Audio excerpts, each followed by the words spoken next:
We recently shared a video on the Object Validator and how it could be used to validate orders. I want to go a little bit deeper on why the Object Validator and the agent functionality of this Object Validator is so interesting. The reason we call it an agent for computer vision is because the way that you can specify what you're looking for via text is quite unique and quite new to the computer vision space. We can now specify via text what we're after rather than have to go and actually train a model. In the past, we would need to train, we would need to label data that's representative of the things that you're interested in, and that would be how you would get a category in your computer vision model. The previous example we used was the difference between a Coke and a Coke Zero can. Now, these are quite common items, so you might say, well, this is not that interesting from a computer vision standpoint. However, let's try a different approach, and this will show the power of the Vision Agent functionality.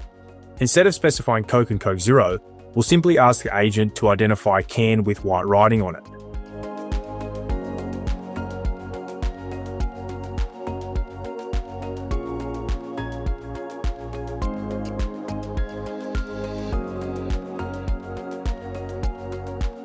If we take some more non-standard items, let's take a couple of bottles of Prosecco.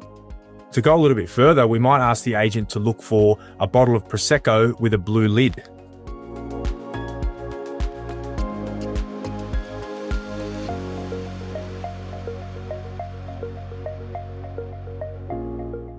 This is the power of the Vision Agents. You'll see this functionality across our Vision Agent suite, where you can do small tailorings to the agent with just text without any training. And this is really powerful for broad application of computer vision.